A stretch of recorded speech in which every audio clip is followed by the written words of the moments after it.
दिल्लीमधील शेतकऱ्यांच्या आंदोलनाकडे केंद्र सरकारचं दुर्लक्ष, शरद पवारांची केंद्र सरकारवर टीका, तर भाजपच्या हातातून सत्ता काढली पाहिजे, पवारांचं वक्तव्य। शरद पवारांनी काम करताना कधी पक्ष पाहिला नाही, काँग्रेस नेते बाळासाहेब थोरात यांची प्रतिक्रिया, तर राहुल गांधी आणि उद्धव ठाकरे सर्वसामान्यांसाठी लढणारे नेते, थोरातांचं वक्तव्य। विरोधी पक्षाला घाबरण्याची सरकारकडून वेगळी पद्धत सुरू, जितेंद्र आव्हाडांची सरकारवर टीका, तर इलेक्शन कमिशन सरकारची कठपुतली, आव्हाडांचा हल्लाबोल। बाळासाहेब ठाकरेंचे विचार पुढे नेण्याचं बोलता, मग दिल्लीला का जाता? आमदार रोहित पवारांचा मुख्यमंत्री एकनाथ शिंदेंना सवाल, तर मी आजोबांबरोबर राहिलो तर काय चुकलं, रोहित पवारांचं वक्तव्य। लोकसभा जागा वाटपासंदर्भात महायुतीचे 80% काम पूर्ण, राहिलेलं 20% काम 1-2 दिवसांमध्ये पूर्ण होणार, उपमुख्यमंत्री देवेंद्र फडणवीसांची माहिती। उपमुख्यमंत्री देवेंद्र फडणवीसांनी घेतली उदयनराजेंची भेट, यावेळी बावनकुळे, शेलार उपस्थित। साताऱ्यामध्ये उदयनराजेंना तिकीट दिलं तर महाविकास आघाडी बिनविरोध करणार का? उपमुख्यमंत्री देवेंद्र फडणवीसांचा महाविकास आघाडीला सवाल।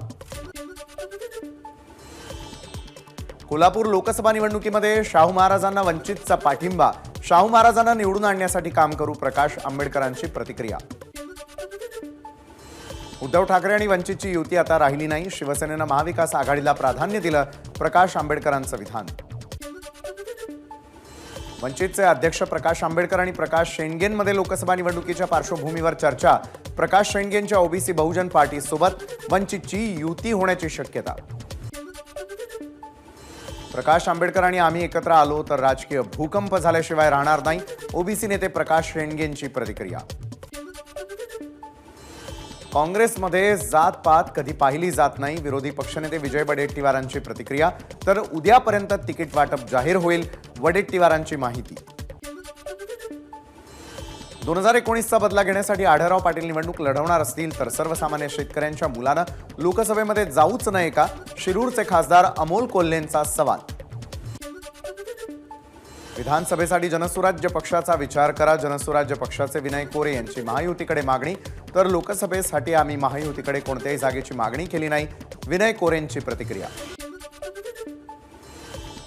महायुतीमध्ये रायगड लोकसभेचा तिढा कायम, विकास गोगावले समर्थकांची अद्याप माघार नाही, गोगावलेंच्या उमेदवारीसाठी कार्यकर्ते आग्रही, यामुळे खासदार सुनील तटकरेंच्या अडचणीत वाढ होण्याची शक्यता। मातोश्रीवर उद्धव ठाकरेंच्या उपस्थितीमध्ये ईशान्य मुंबई लोकसभेची आढावा बैठक, ईशान्य मुंबईमधून संजय दिना पाटलांना ठाकरे गटाची उमेदवारी दिली जाण्याची शक्यता। एबीपी माझा, उघडा डोळे बघा नीट।